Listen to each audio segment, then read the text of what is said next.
What's up, everybody? Dave Bartosiak here, and I've got another chart of the day. This time, we're talking about Palantir, ticker PLTR. And my, what a chart it is. I mean, I want to zoom out as far as zooming can zoom here to see, post IPO, the hype. You had a little bit of post IPO hype in Palantir, getting that stock all the way up into the 40s in early 2021. And then it kind of fell out of favor, came under pressure for a while. I mean, the better part of 2 years there, just couldn't get it done. Wasn't meeting expectations. And from a technical perspective, there was a lot of pressure. So this pressure manifests itself in, the stock coming under that 200-day moving average. So whenever we see that stock, dipping down under that, and it's under the 200 and it's under the 50, and it just can't seem to get over, it's terrible.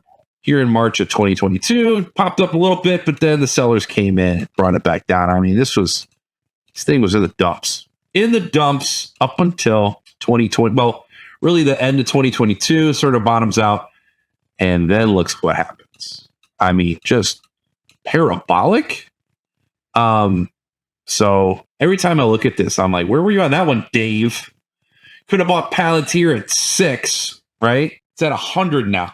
And look at these you get this little pullback to the 200-day in August of last year. And that was the last time. And then you're lucky if you get close to the 50, the most recent dip under the 50 or earlier this year. And now you get the huge gap up on earnings. So this creates a little bit of concern for the long-term shareholders, because when you get these big gaps up and then so yesterday was the gap up on earnings.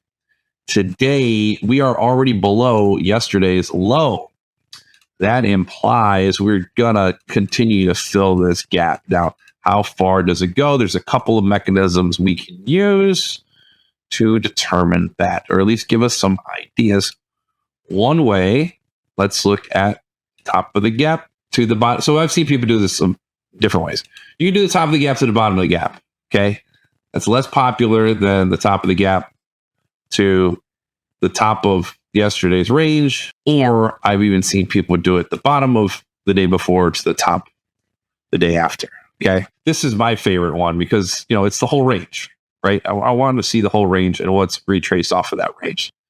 So shouldn't come as too much of a surprise that the 23.6 retracement, which is right about 100, has helped the stock bounce a couple times. Part of that is sort of the psychological level of 100, of course.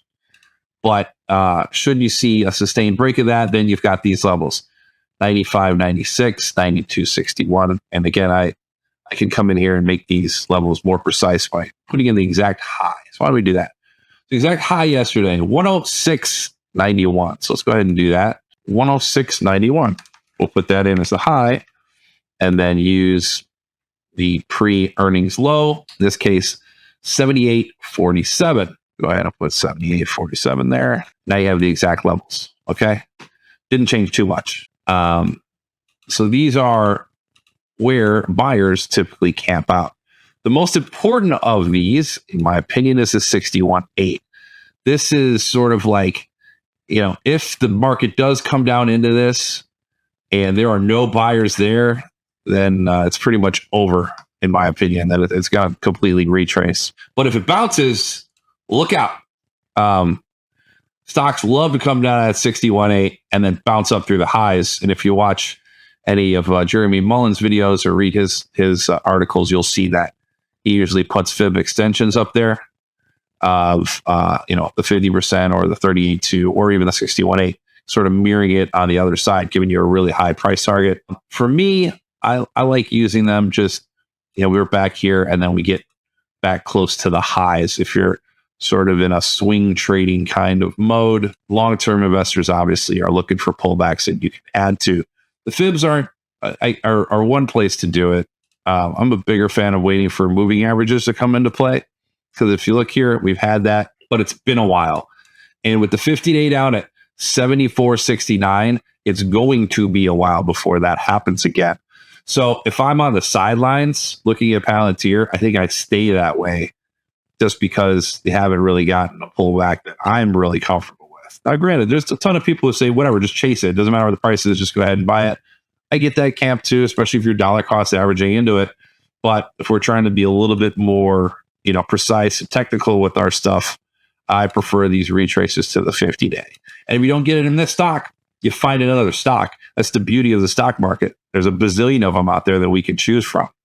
So overall, Palantir, crazy that it shot up like that. In no man's land right now, starting to get down into this gap. So I'd be worried. Be looking for area support. Should this continue to trickle on down where those buyers might potentially be? For me, if I'm on the sidelines, I'm staying on the sidelines, waiting for this to play out because time, my friends, is on my side. So there you have it, folks. Be sure to follow the author here on Zacks.com if you're checking us out here. If not, the YouTube channel, subscribe to that too so you can get all the videos that we do here at Zacks. So for everyone here, I want to say thanks for watching us, and I will see you next week.